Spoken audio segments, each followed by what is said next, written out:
Assalamualaikum warahmatullahi wabarakatuh. Alhamdulillah, salatan wa salaman ala Rasulillah. Amma ba'du, para ashabal fadail, para tua kita bersama dari Majalengka, Sultanul Mujahidin di Jawa Al-Garbiyah, Haji Ja'far Shadiq, maka Allah Binturi Hayati, yang merupakan pimpinan pusat perjuangan Wonosobo Indonesia. Juga Tubagus Mogi Nurfatil Satya Tirtayasa, yang juga wakil ketua umum pimpinan pusat perjuangan Wonosobo Indonesia, yang Iben Pramendra, sekretaris jenderal perjuangan Wonosobo Indonesia, Sohibil Baik, Sohibil Makan wal Makanan,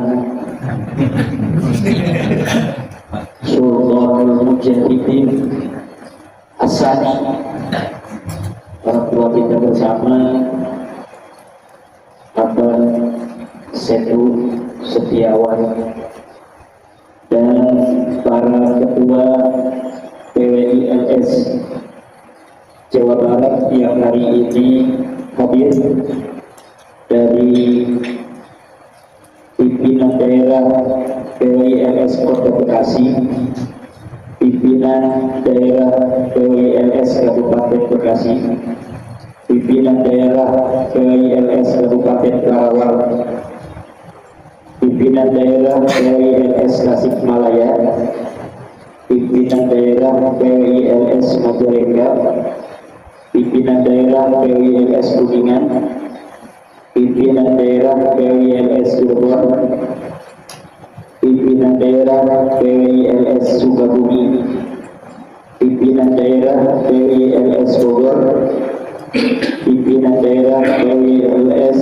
Kota Sukabumi, dan pimpinan daerah PWILS Kabupaten Indramayu yang masih di jalan 2 kabupaten, dari Kabupaten Cirebon dan dari Kabupaten Sukabumi. Satu lagi dari pimpinan daerah Kabupaten Purwakarta dan pimpinan daerah Kota Depok. Alhamdulillah, ini berarti sudah 13 kabupaten yang sudah terbentuk pimpinan daerah di Provinsi Jawa Barat. Di Provinsi Jawa Barat itu ada 27 kabupaten dan kota. Kita baru terbentuk 13 kabupaten. Mudah-mudahan dengan terpilihnya secara musyawarah mufakat oleh tim caretaker yang dibentuk oleh Ketua Umum yang mulia Dr. Haji Abbas Williamsi, yang telah menetapkan dengan suara bulat atas izin Allah Subhanahu wa Ta'ala bahwa Abang Kiai Haji Setiawan atau yang kita kenal dengan Abang Setu, Allah takdirkan untuk menjadi Ketua Pimpinan Daerah PWILS Provinsi Jawa Barat. Kita berharap kepada Allah Subhanahu wa Ta'ala, Jawa Barat yang diberkahi oleh Allah ini akan menjadi percontohan di Nusantara, di Indonesia, sebagai sebuah daerah yang terlahir secara natural, sebagai daerah yang tidak pernah dikuasai oleh bangsa di Nusantara lainnya. Dengan peperangan tidak pernah dikuasai. Dengan makanan katanya pernah, itu bukan dengan peperangan. Itu menyerahkan diri untuk mengurangi konflik, menghindari peperangan, maka disebutlah daerah Pasundan waktu itu dengan daerah Parahyangan, yang artinya menyerahkan untuk adanya ketentraman, kedamaian yang dicapai oleh orang-orang tua kita dulu di tanah Pasundan. Majapahit yang begitu besar ini tidak bisa menguasai tanah Pasundan. Kenapa itu bisa? Karena memang Jawa Barat adalah daerah yang merupakan tertua di Nusantara ini. Bahkan Sundaland itu mencakup seluruh Nusantara, bahkan lebih dari Nusantara. Nusantara itu kan hanya Malaysia, Indonesia, Brunei, Singapura, Thailand, Filipina. Itu dulu Sundaland itu lebih daripada itu. Walaupun pulau ini kita namakan Pulau Jawa, tetapi Pulau Jawa itu berada di Sundaland. Oleh karena itu penting buat masyarakat kita Jawa Barat agar memiliki kembali nilai kebanggaan leluhur atas sejarahnya yang luar biasa. Oleh karena itu segala bentuk dari orang-orang asing yang ingin menjadikan masyarakat Jawa Barat sebagai budak harus dilawan dengan sekuat tenaga.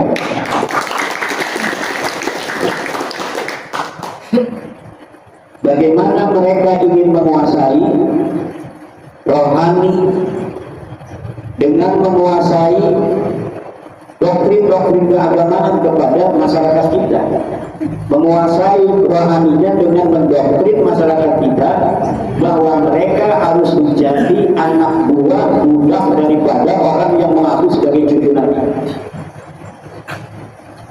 Orang yang mengaku cucu Nabi yang tidak terverifikasi, DNA melenceng, nasabnya tidak tercatat, sejarahnya leluhur, kemudian memaksakan kepada masyarakat kita Jawa Barat untuk diakui sebagai cucu Nabi.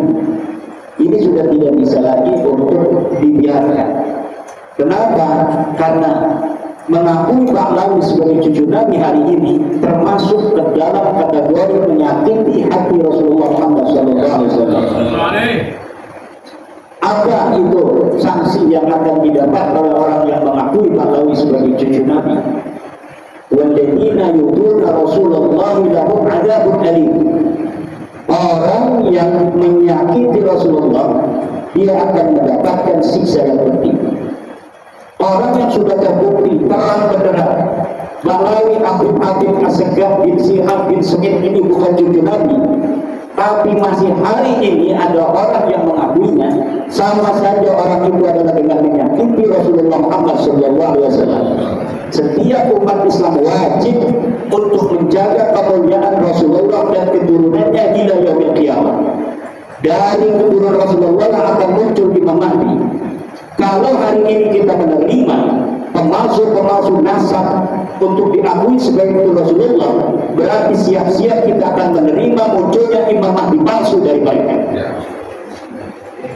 Kalau Imam Mahdi palsu muncul yang akan melawan daripada Dajjal, maka berarti mereka atau Imam Mahdi palsu ini sebenarnya bukan untuk melawan Dajjal.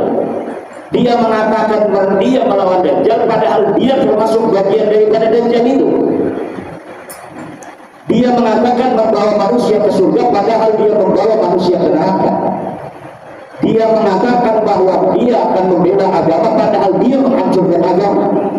Dan ini yang dilakukan oleh orang-orang itu hari ini. Katanya orang-orang yang membicarakan nasab mereka adalah orang-orang pemecah belah umat. Bukan memecah belah umat. Kita ingin menyelamatkan saudara kita dari kebohongan ente yang aku cucu Nabi. Kalau ente masih mengaku cucu Nabi, ingin diterima pengakuannya, tes DNA-nya mana? Kitab nasabnya abad 8 mana? Kitab nasabnya abad ke-7 mana? Kitab nasabnya abad ke-6 mana? Kitab nasabnya abad ke-5 mana? Abad ke-4 mana? Tidak ada.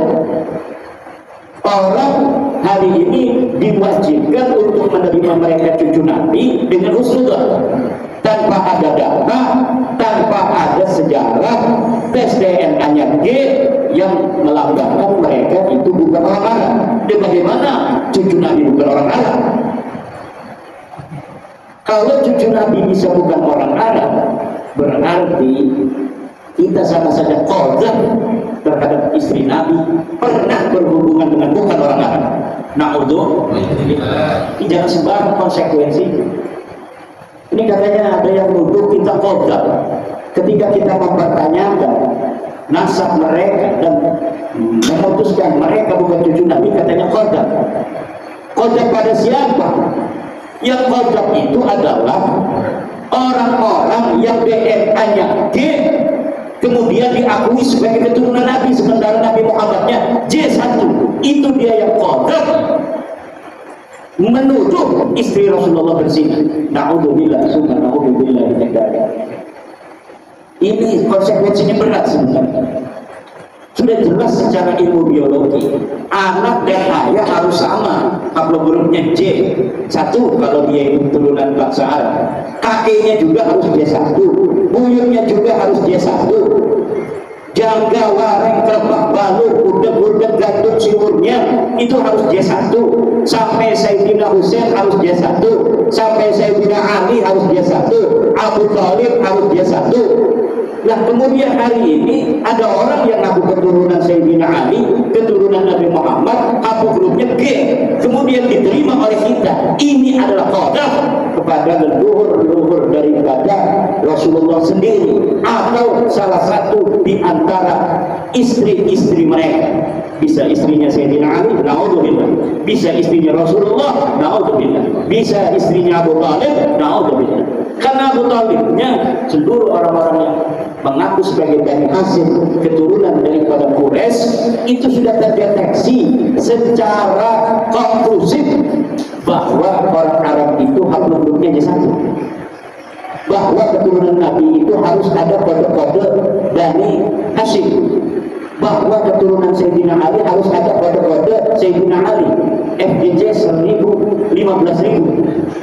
Keturunan daripada Sayyidina Husain ada kode-kode Sayyidina Husain. Hari ini orang yang tidak ada kode daripada Sayyidina Ali, tidak ada kode daripada Sayyidina Husain, haplogrup-nya saja itu dia G, masih diterima dengan husnuzon sebagai bagian keturunan Muhammad. Ini adalah menyakiti hati Rasulullah Muhammad SAW.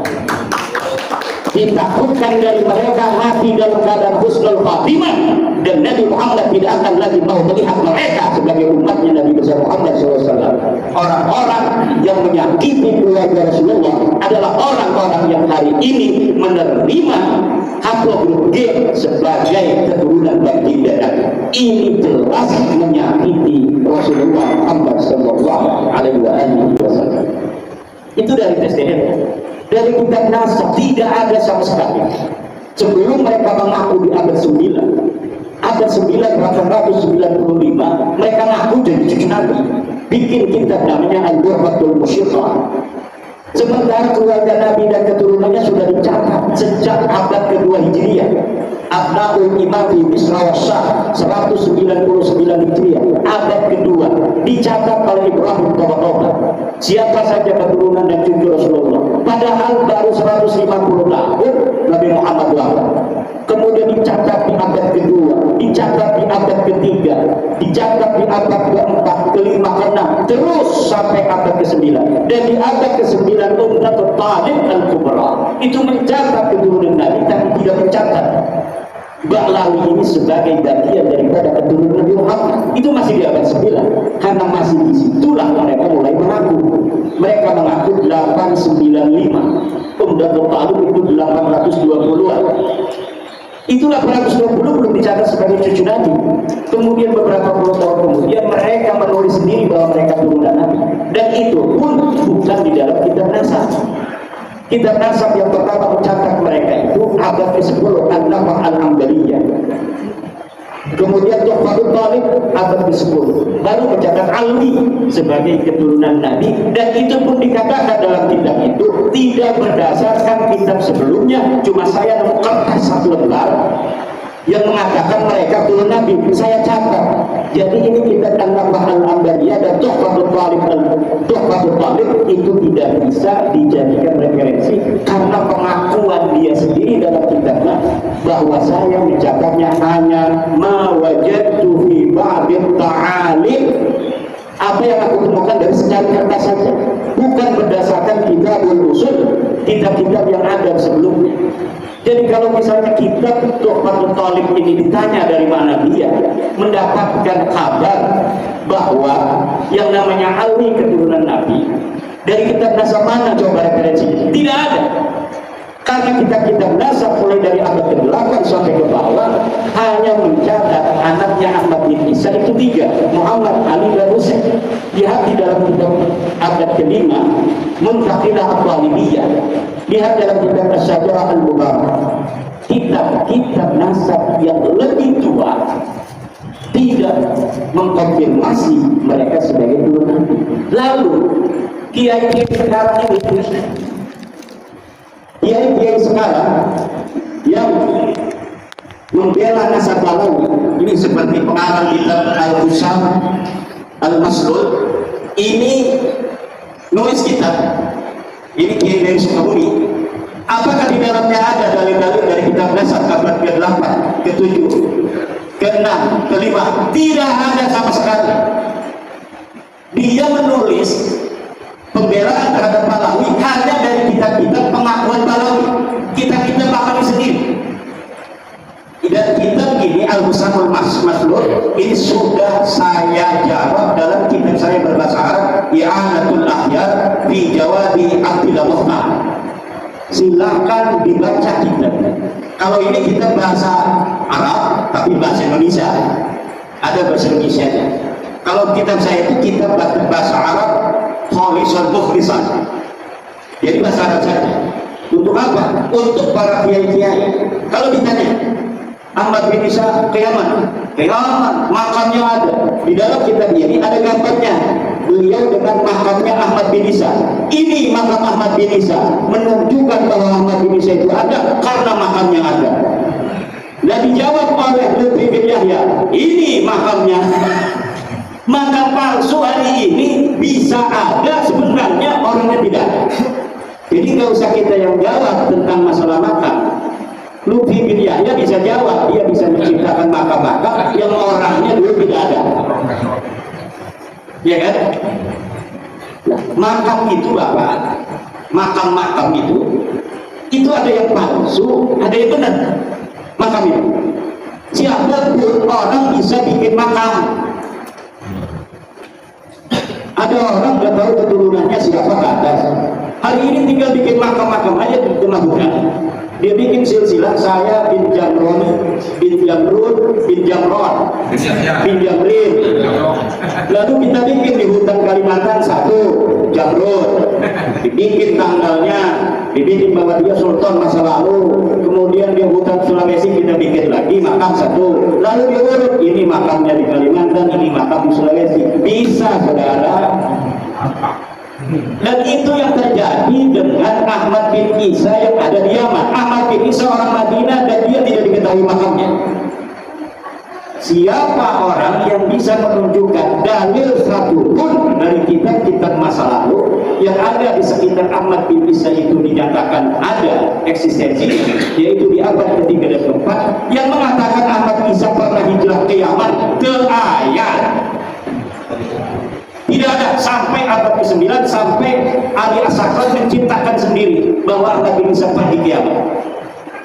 Kemudian dia mengatakan anaknya tambah 1 Ubaid jadi 4. Kitabnya kitab apa? Al-Qur'anul Musim juga di abad ke-9 Hijriah 895 Hijriah. Ditanya adakah kitab abad ke-8 yang mengatakan Ubaid itu sebagai cucu Nabi? Tidak ada. Kitab nasab di abad ke-8 tidak ada. Kitab nasab di abad ke-7 tidak ada. Kitab nasab di abad ke-6 tidak ada. Kitab nasab di abad ke-5 tidak ada. Kitab nasab di abad ke-4 di mana Ubaid itu hidup tidak ada. Nah, kalau tidak ada demikian, lalu berdasar apa Anda kiai-kiai itu menerima Balawi ini sebagai cucu Nabi? Tidak ada dalil. Anda melawan Al-Quran, melawan perintah Allah, wala taqfu ma laysa laka bihi ilmun, dan jangan kau ikuti sesuatu yang kau tidak ada ilmu di sana. Ini dosa besar ini para kiai-kiai mengakui Balawi sebagai cucu Nabi, dosa besar, dzambun kabir. Jadi alaihi nar illam yatubu. Kalau tidak tobat neraka. Yakin, yakin-yakinnya mereka neraka. Kenapa? Karena sudah jelas 1 tambah 1 itu 2, dia katakan 22. Pokoknya 1 tambah 1 22. 1 tambah 1 itu 2, 2-nya 1. Tidak bisa. Saya husnudzon bahwa 1 ini sebenarnya 11, 1 yang satunya sebenarnya 11. Jadi 11 tambah 11 itu 22. Tidak bisa, ini sudah nyata 1. Ininya tambah 1, 1 tambah 1 2. Nggak bisa. Kita husnudzon 1 ini sebenarnya ada di sampingnya angka 1 lagi. Jadi 1 itu 11 tambah 11 sama dengan 22. Ini orang yang model begini sama dengan orang yang hari ini menerima Balawi sebagai cucu Nabi. Diskusi terdapat, diminta dalil tapi mereka menganggap orang-orang yang mengatakan asal Balawi bukan keturunan Nabi, bukan keturunan Nabi, bil yakin itu sebagai orang-orang pemecah belah umat. Yang pecah belah umat Rasulullah itu ente. Yang bakalnya nanti di hari kiamat orang akan menjadi bingung, orang akan menjadi tidak bisa membedakan mana Imam Mahdi asli dan mana Imam Mahdi palsu. Jangan-jangan mereka tidak percaya adanya Imam Mahdi. Dikatakan di dalam ajaran Ahlussunnah wal Jamaah bahwa nanti di hari kiamat Imam Mahdi itu akan keluar dari mana? Dari keturunannya Rasulullah Muhammad SAW.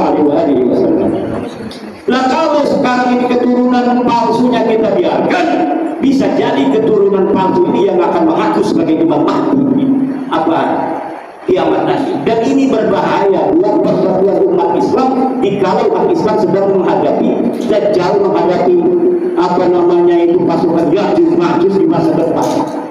Ini luar biasa. Konsepnya ini husnudzon kepada sesuatu yang jelas sudah nyata. La ibrata bil dhannil bayyini khata'u. Tidak bisa dihitung don yang sudah nyata salahnya. Balawi bukan cucu Nabi ini sudah nyata salahnya, sudah jelas terputus, kitabnya tidak ada, nasabnya bukan orang Arab. Kenapa masih menerima Balawi sebagai cucu Nabi? Kecuali mereka memang ingin menyakiti baginda Nabi besar Muhammad SAW. Kalau tidak, tobat sebelum mati. Sebelum mati masih saja membela-bela. Yukhafu alaihi su'ul khatimah. Yukhafu alaihi su'ul khatimah illa yatub. Biman qabila anna Ba'lawi min dirati Rasulillah yukhafu alaihi su'ul khatimah illa yatub. Halah. Insyaallah yukfar. Kalau tidak tobat bahaya. Kecuali belum ada dalil. Dulu orang-orang tua kita insya Allah masuk surga itu. Dulu sebelum tahun 2022 orang yang mengakui Balawi sebagai cucu Nabi mati mengakui kalau cucu Nabi, insya Allah diampuni. Tapi setelah tahun 2022 siapa saja yang mengakui Balawi sebagai cucu Nabi kemudian dia mati dalam keadaan membela Balawi sebagai pengakuan sebagai cucu Nabi, yukhafu alaihi su'ul khatimah. Bahaya ujian ini. Kenapa? Karena memang sudah tidak ada celah sedikit pun bisa dikatakan Balawi sebagai cucu Nabi. Bahaya. Tidak ada satu pun celah. Dulu yang pertama kali saya masih bisa mengatakan ini adalah penelitian bisa salah. Tetapi dialektika selama 2 tahun ini mengerucut pada suatu kesimpulan bahwa memang mereka ini betul-betul mengfabrikasi dan menciptakan nasab itu di abad 9 sebelumnya sama sekali tidak ada. Ini yang tugas kita di Jawa Barat ini adalah untuk memberikan pemahaman itu. Wah, katanya nanti memecah belah umat. Ya, Nabi Muhammad datang ke Arab Saudi, di Saudi, ketika membawa kebenaran Islam, ya tentu ada yang menerima dan yang menolak. Yang menolak dari Bani Hashim ada Abu Lahab, pamannya Nabi. Yang menerima dari keluarga Nabi ada siapa? Hamzah, Abbas. Berperang mereka, tapi ujungnya qul al-haq wa zahaqal batil innal batil kana zahuqa. Yang benar pasti menang.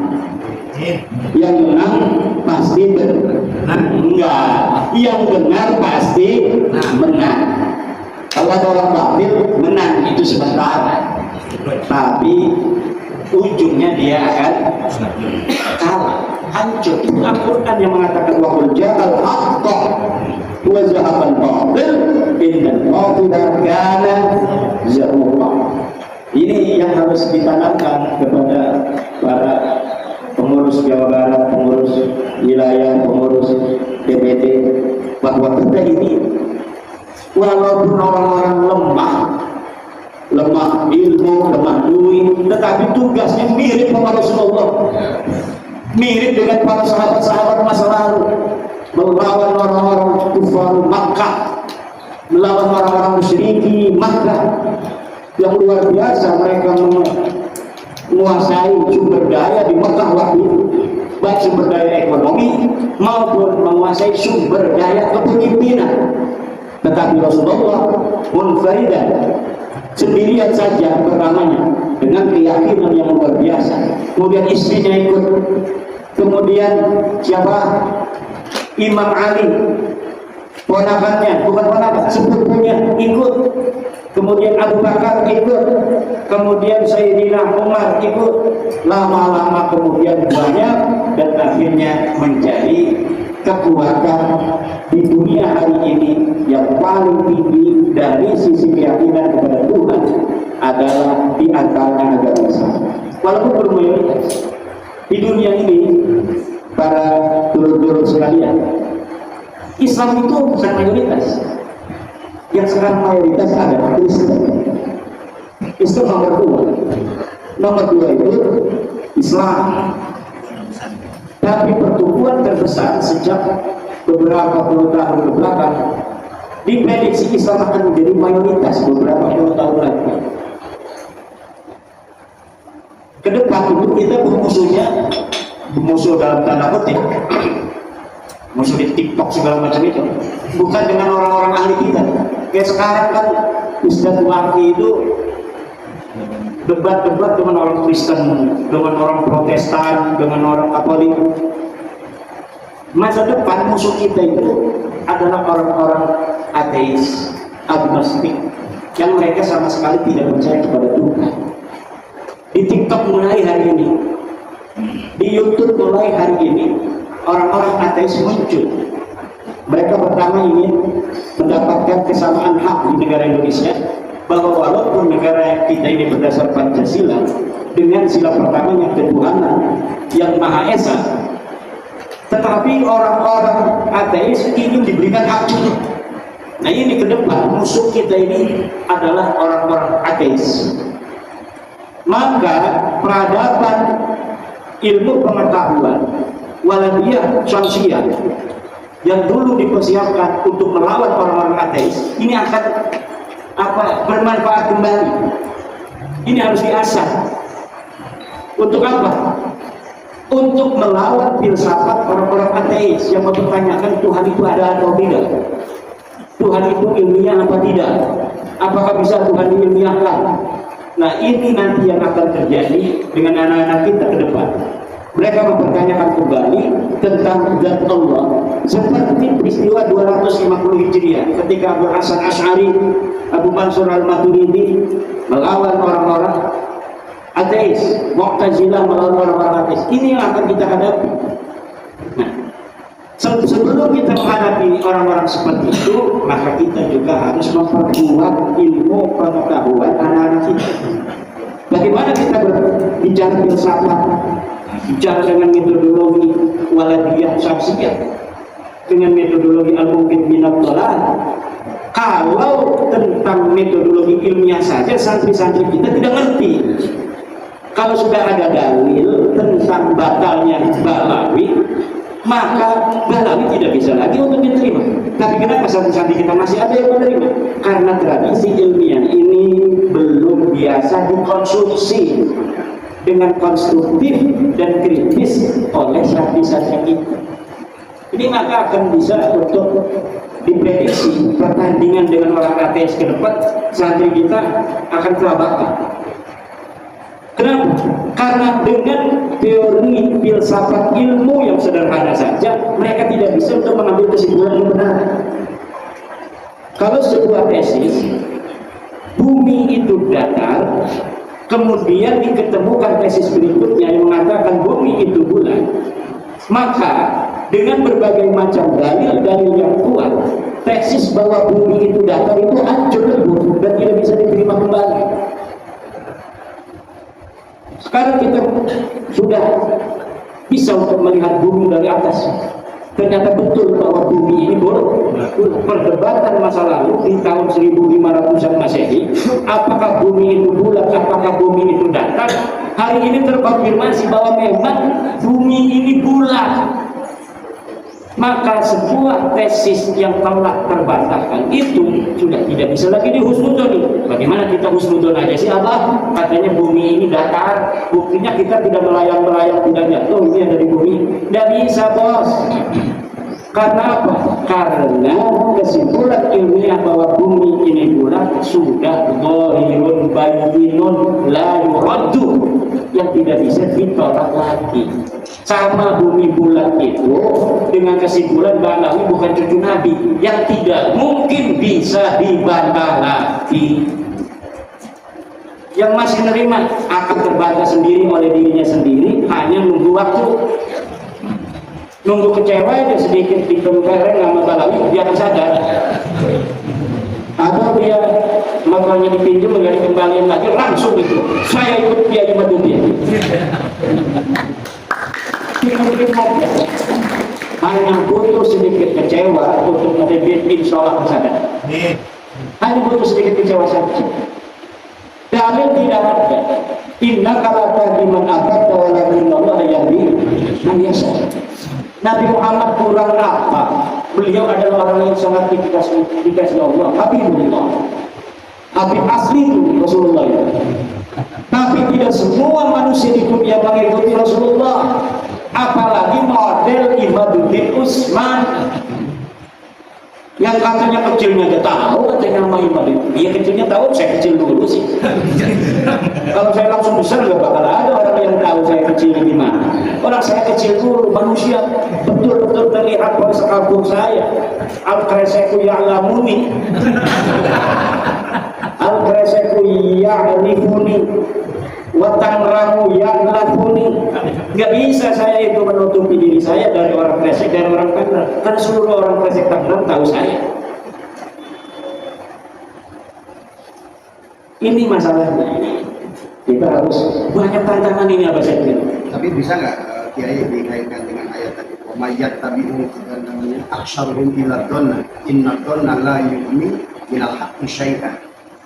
Itu kan Allah berkata tidak boleh kita itu kebanyakan manusia itu hanya hidup dari don. Sementara don itu kata Allah tidak bila yu'min minal haqqi syai'an. Kan lanjut wallahu alimun di situ. Berarti harus pakai ilmiah kan seharusnya. Iya, itu kan perintah Allah sudah jelas.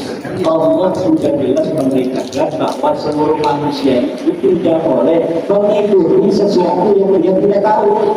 Berarti dibutuhkan ilmu. Al-Quran tadi yang disebutkan apa saja yang jadi'una ilman dhanna wa inhum illa yahrusun. Mereka hanya ngira-ngira saja. Sedangkan kebenaran itu bukanlah ngira-ngira, dia butuh bukti dan butuh dalil. Dalilnya ada atau tidak ada. Kalau dalilnya sama sekali tidak ada, misal memang di abad keempat ketika Ahmad bin Isa itu hidup, sama sekali nggak ada kitab yang ditulis, sama sekali nggak ada yang ngomong Ahmad bin Isa.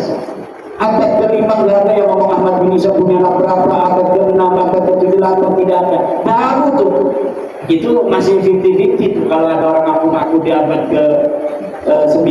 Tapi ini mah di abad 3-nya ditulis Ahmad bin Isa itu.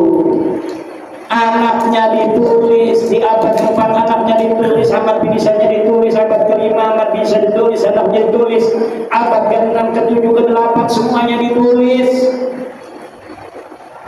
Tidak ada ubed di sana. Di abad 9 baru ada ubed, katanya anak Ahmad bin Isa udah jelas itu bohongnya.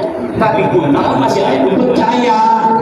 Iya, usnuduriyah la ibrata fi dzannil bayyin khata'uhu. Tidak boleh dan itu digunakan lagi apabila jelasnya salahnya sudah jelas. Ini salahnya sudah jelas. Kita misalnya nyata Abah Setu itu tadinya asli Bekasi. Namanya Don ya boleh aja tinggal di Bekasi. Abah Setu Bekasi asli Abi. Karena Abi tengah mas ngobrol jeung Abah Setu kan di kelompok Abdi aslinya Cina di Sukabumi. Aku tuh menang deui adi ngomong ka jelema bahwa Abah Setu ieu aslinya Sukabumi aslinya Bekasi. Teu meunang deui kumaha naon teu meunang. Kumaha Abdi geus nyaho eluna maksud di Abah Setu. Teu bisa husnudon deui. Teu bisa husnudon deui. Lamun kadina Abdi can nanyakeun langsung ka Abah Setu, kumaha Abah Setu aya di Bekasi. Aditur bahwa Abah Setu ieu asli Bekasi. Dan naon-naon ngaranna gitu. Tapi ketika Abah Setu sudah ngomong saya aslinya dari Bekasi, dari Sukabumi, mantan Tewar, Masya Allah. Berarti sekarang sudah tidak boleh lagi kita ngomong Abah Setu orang Bekasi asli lahir di sini. Kalau sekarang ya orang Bekasi. Kalau sekarang udah asli Bekasi. Kenapa asli Bekasi di sini? Dia tinggalnya di sini, istrinya di sini. Berarti udah al-muhajir dong. Al-muhajir Abah Setu al-muhajir ila Bekasi. Dan ini kalau ada yang rekam, ini hari ini jadi bukti nanti suatu masa suatu saat bahwa Abah Setu Setiawan As-Sukabumi Suma Al-Bekasi li'annahu hajara min Sukabumi ila Bekasi. Wikanan atau kemudian ditulis. Ini nanti sekarang sudah terpilih ini Abah Setu sebagai ketua baru dari PILS Jawa Barat.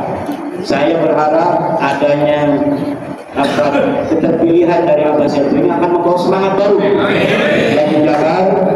Dan tolong ini yang baru 13 kabupaten supaya jadi minimal 20 kabupaten dalam waktu 6 bulan.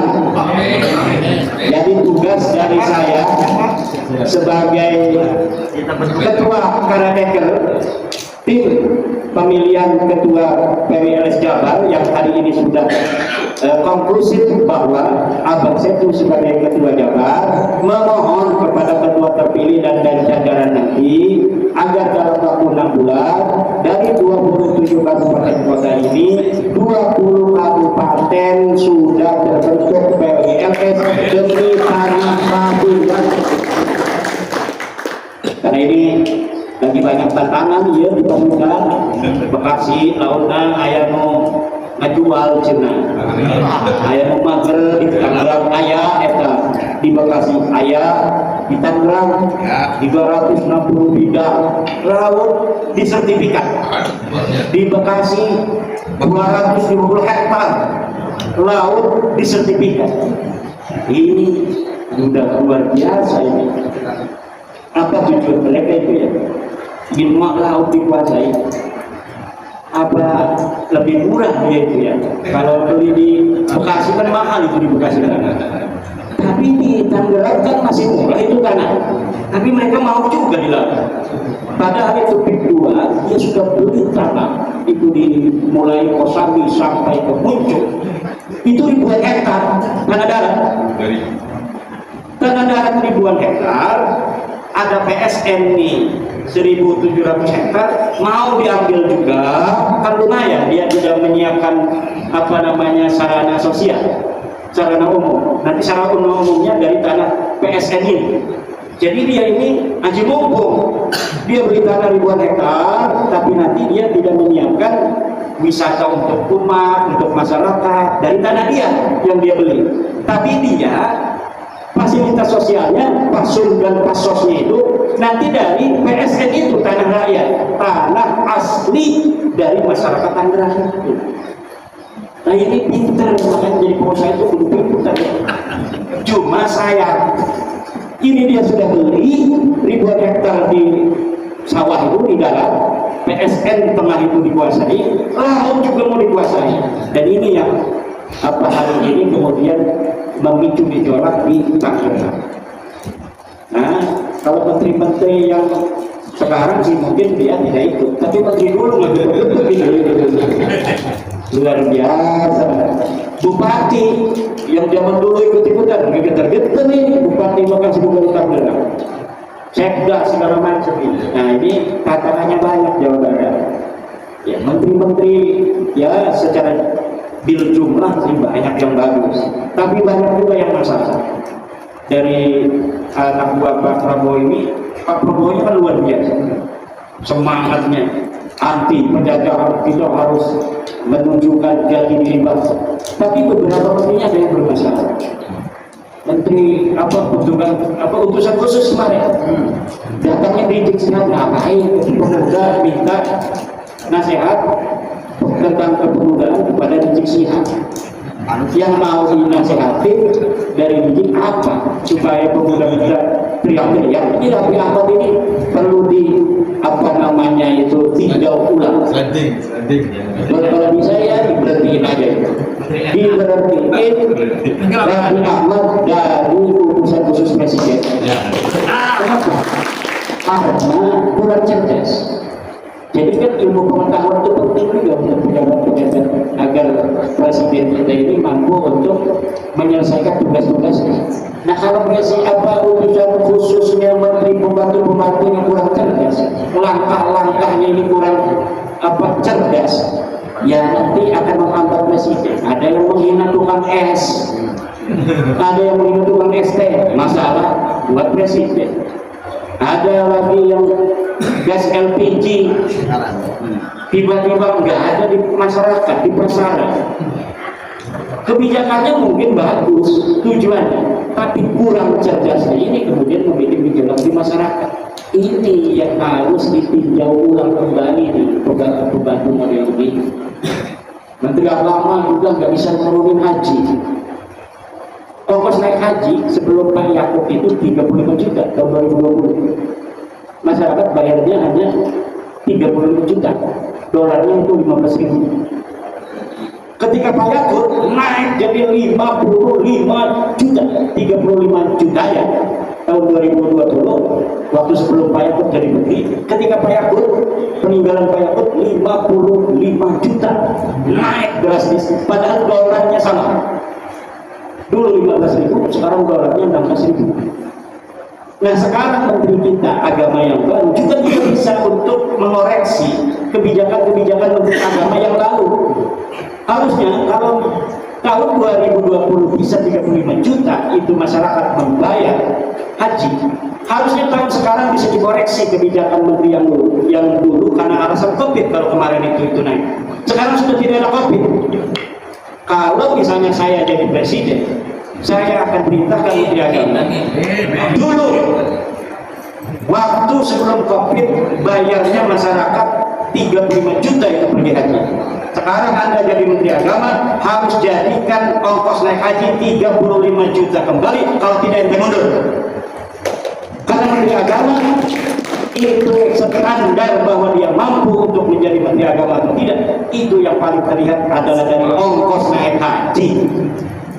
Dan kemarin kita lihat ongkos naik hajinya masih 35 jutaan, hanya mulut sedikit aja seidrat. Dan ini membuktikan dia tidak lebih baik dari menteri agama sebelumnya. Nah, ini banyak sekali PR-PR kita yang yang harus kita bereskan. Kita bukan hanya memberesi tentang masalah nasab, tetapi juga kita akan membantu siapapun presidennya agar presiden kita kawal untuk mampu memberikan kemajuan, kesejahteraan kepada rakyat Indonesia. Selamat kepada ABC yang telah dipilih secara aklamasi berdasarkan secara sepakat sebagai Ketua PWI LS Provinsi Jawa Barat.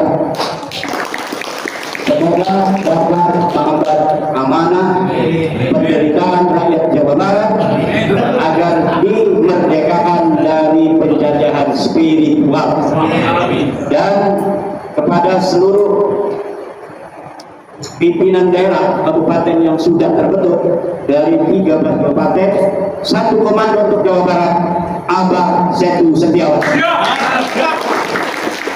Insya Allah barokah manfaat dunia akhirat untuk kita dan anak cucu kita.